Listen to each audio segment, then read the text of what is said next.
Capítulo 2. El lechero emprende sus viajes. Me tiré sobre un sillón porque la cabeza me daba vueltas. Eso duró 5 minutos y fue seguido por un acceso de terror. La pálida cara con ojos vidriosos a poca distancia de mí era más de lo que podía resistir, y puse todas mis fuerzas para agarrar un mantel y taparla. Después fui tambaleándome hasta la mesa de las bebidas, me serví coñac y engullí varios tragos. No era la primera vez que veía un cadáver. Yo mismo había matado a unos cuantos hombres en la guerra de Matabele. Pero este asesinato a sangre fría era diferente. Sin embargo, logré controlarme. Miré mi reloj y vi que eran las 10:30. De repente me asaltó una idea y registré el piso de arriba abajo. No había nadie, ni el rastro de nadie, pero bajé todas las persianas y puse el seguro en la puerta. Cuando terminé, era dueño de mis 5 sentidos y pude volver a pensar. Tardé 1 hora en despejar mis ideas y no me apresuré, ya que, a menos que el asesino volviera, tenía hasta las 6 de la mañana para reflexionar. Me encontraba en un apuro, eso era indudable. Cualquier reserva que hubiese podido tener sobre la verdad de la historia de Scudder había desaparecido. La prueba estaba debajo del mantel. Los hombres que sabían que él sabía lo que sabía, lo habían encontrado y habían tomado medidas drásticas para garantizar su silencio. Sí, pero había estado 4 días en mi piso y sus enemigos darían por descontado que él había confiado en mí. Por lo tanto, yo sería su siguiente víctima. Podía suceder aquella noche o al cabo de un día o de 2. Lo único seguro es que estaba sentenciado. De repente se me ocurrió otra posibilidad. ¿Qué pasaría si ahora saliera a la calle y llamara a la policía? O me fuera a acostar y permitiera que Paddock encontrase el cadáver y la llamara a la mañana siguiente. ¿Qué historia les contaría sobre Scudder? Le había mentido a Paddock acerca de él y toda la situación resultaba groseramente inverosímil. Si yo confesaba y revelaba a la policía todo lo que él me había contado, se limitarían a reírse de mí. Lo más probable era que me culparan de asesinato, y las pruebas circunstanciales serían suficientes para enviarme a la horca. Pocas personas me conocían en Inglaterra. No tenía ningún amigo verdadero que pudiera atestiguar en mi favor. Quizá fuese eso lo que pretendían aquellos enemigos en las sombras. Eran muy inteligentes, y una cárcel inglesa constituía un medio tan efectivo para quitarme de en medio hasta el 15 de junio como un cuchillo en mi pecho. Además, si revelaba toda la historia y por algún milagro me creían, estaría siguiéndoles el juego. Carolitz se quedaría en su país, que era lo que ellos pretendían. De un modo u otro, la visión del pálido rostro de Scudder me había transformado en un ferviente partidario de su plan. Él había desaparecido, pero después de haber depositado su confianza en mí, y yo estaba destinado a acabar su trabajo. Quizá les parezca algo absurdo para un hombre en peligro de muerte, pero yo lo veía de esa forma. Soy un tipo común y corriente, no más osado que otras personas, pero no me gusta ver a un hombre derrotado, y aquel cuchillo no significaría el fin de Scudder si yo lograba jugar la partida en su lugar.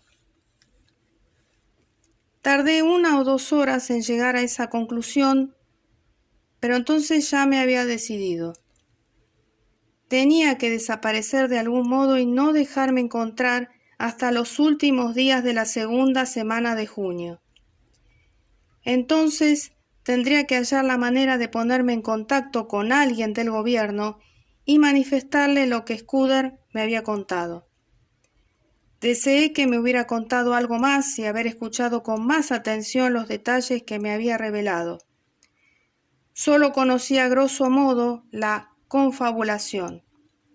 Corría el riesgo de que, aunque lograra sobrevivir a los demás peligros, al final no me creyeran. Tenía que arriesgarme y confiar en que pasara algo que reafirmase mi relato a los ojos del gobierno. De lo primero que tenía que asegurarme era de permanecer vivo durante las siguientes 3 semanas. Estábamos a 24 de mayo, por lo que debía mantenerme oculto durante 20 días antes de entrar en acción. Me hice cargo de que 2 grupos diferentes harían todo lo posible para encontrarme. Por un lado, los enemigos de Scudder, que querían liquidarme, y por el otro, la policía, que me buscaría por el asesinato de Scudder. Sería una cacería vertiginosa y fue extraño lo mucho que me alegró la situación. Había estado inerte tanto tiempo que recibía positivamente cualquier clase de actividad. Si hubiera tenido que quedarme sentado junto a aquel cadáver y confiar en el destino, me habría deprimido. Pero mi vida dependía de mi propio ingenio y eso me hizo reaccionar con valor. Después consideré la posibilidad de que acaso Scudder tuviera algún papel que me revelara algo más sobre el asunto. Retiré el mantel y le registré los bolsillos. Ya había superado el temor al cadáver. Tenía una expresión increíblemente serena para ser un hombre que había fallecido de modo tan violento. No encontré nada en el bolsillo del pecho y solo unas cuantas monedas y un estuche de cigarros en el chaleco. En los pantalones llevaba un pequeño cortaplumas y varios billetes, y el bolsillo lateral de su americana contenía una vieja petaca de piel de cocodrilo. No había ni rastro de la pequeña libreta negra en la que lo había visto apuntar cosas. Seguramente el asesino se la había llevado. Pero cuando terminé el registro y miré a mi alrededor, vi que algunos cajones del escritorio estaban abiertos. Scudder no los habría dejado en ese estado, ya que era el hombre más ordenado del mundo. Alguien debía haber buscado algo, quizá la libreta. Di una vuelta por el piso y me di cuenta de que todo había sido registrado a fondo. El interior de los libros, cajones, armarios, cajas, incluso los bolsillos de mis trajes y el bufete del comedor. No había rastro de la libreta. Lo más probable era que el agresor la hubiese encontrado, pero no la había hallado en el cuerpo de Scudder. Después saqué un atlas y escudriñé un gran mapa de las Islas Británicas. Mi plan era esconderme en algún distrito solitario donde mis conocimientos sobre las zonas agrestes me resultaran de alguna utilidad, ya que en el ambiente de la ciudad me sentiría como una rata acorralada. Pensé que Escocia sería la mejor opción, teniendo en cuenta que mi familia era escocesa y yo podía pasar por escocés en cualquier parte. En un primer momento tuve la idea de hacerme pasar por un turista alemán, porque mi padre había tenido socios alemanes y yo había aprendido a hablar el idioma con bastante fluidez, aparte de que había pasado un trienio haciendo prospecciones de cobre en la Damaralandia alemana.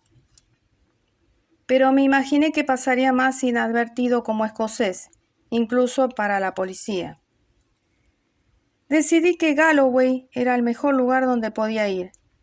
Constituía la zona agreste de Escocia más cercana y por el aspecto del mapa no estaba densamente poblada. Una mirada a la guía de ferrocarriles Bradshaw me reveló que a las 7:10 salía un tren de St. Pancras, el cual me dejaría en la estación de Galloway a última hora de la tarde. Eso estaba bastante bien, pero lo más importante era cómo me escabulliría a San Pancras, porque estaba convencido de que los amigos de Scudder estarían vigilando afuera. Eso me hizo titubear durante un rato.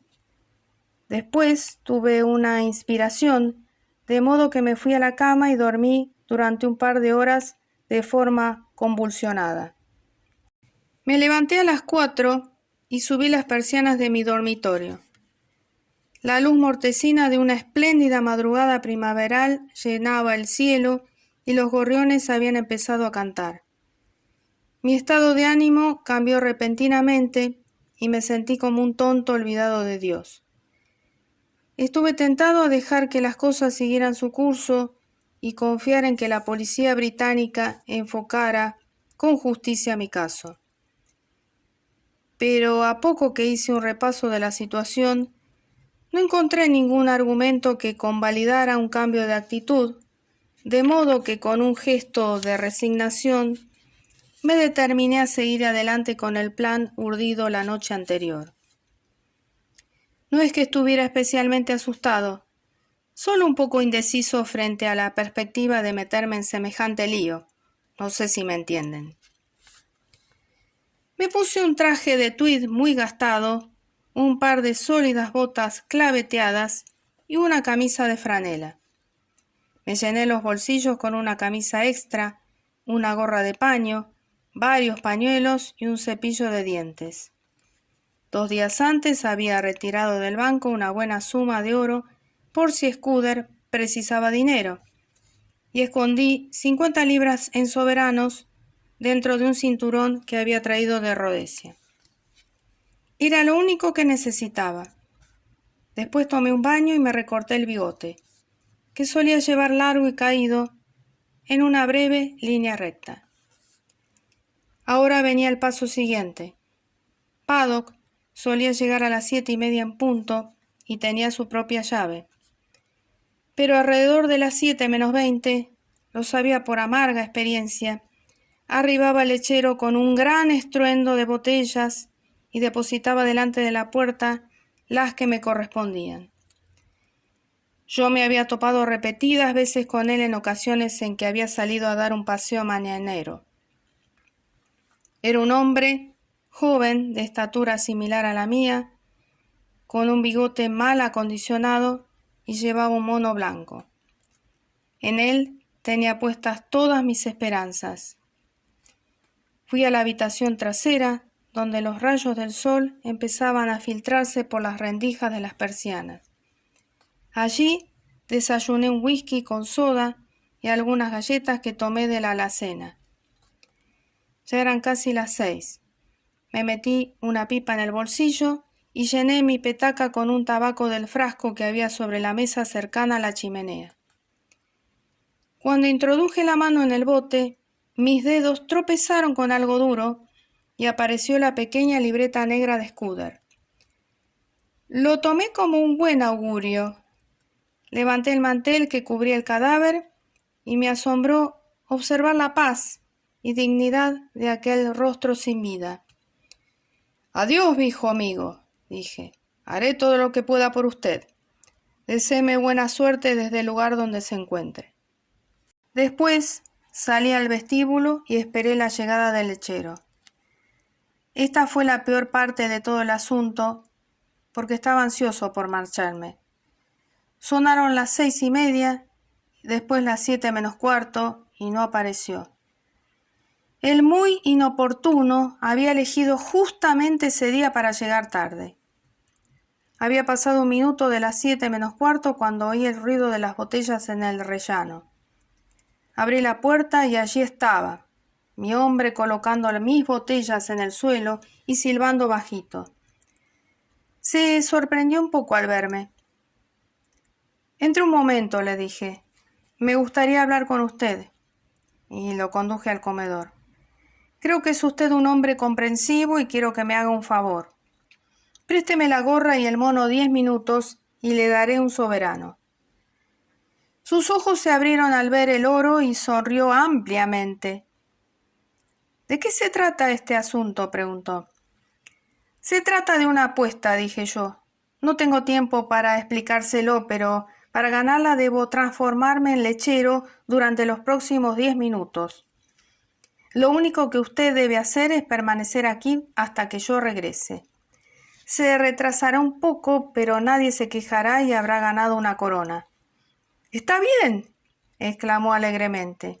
—Me gustan las apuestas. Aquí tiene los trastos, jefe.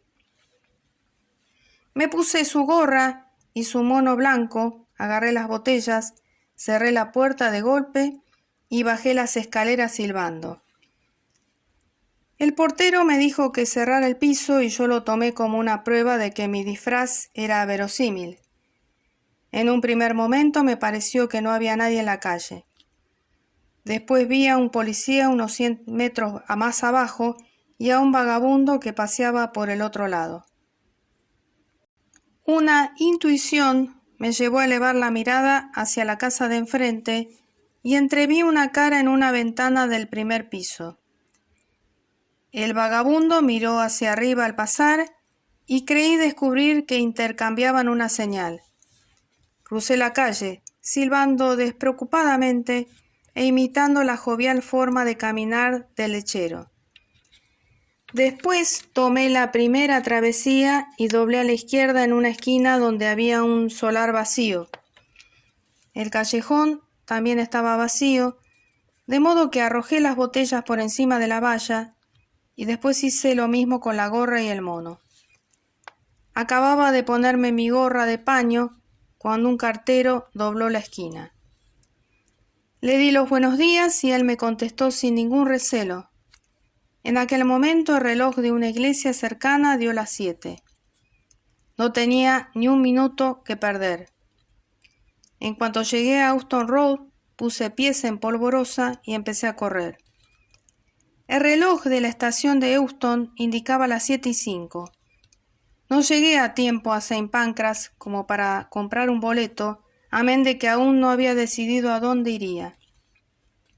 Un mozo me indicó el andén y cuando entré en él vi que el tren ya estaba arrancando. 2 funcionarios de la estación me bloquearon el paso, pero los eludí y me encaramé al último vagón. 3 minutos más tarde, mientras atravesábamos los túneles del norte, tuve que enfrentarme con un guarda muy enojado. Me extendió un boleto para Newton Stewart, un hombre que me había venido súbitamente a la cabeza, y me llevó del compartimento de primera clase donde me había acomodado a uno de tercera para fumadores, ocupado por un marinero y una voluminosa mujer con un niño. Se marchó maldiciendo y mientras me enjugaba la frente, comenté a mis compañeros, con mi mejor acento escocés, que tomar un tren era un mal negocio. Ya me sentía totalmente identificado con mi personaje. «Vaya un tipo insolente», dijo la dama con desdén. «A este le hace falta un escocés con agallas que lo ponga en su lugar. Se queja de que este niño no tiene boleto y recién en agosto cumplirá 1 año, y después va y protesta porque este caballero escupe». El marinero asintió de mala gana y yo empecé mi nueva vida en un clima de rebelión contra la autoridad. Me recordé a mí mismo que una semana antes el mundo me había parecido un lugar aburrido.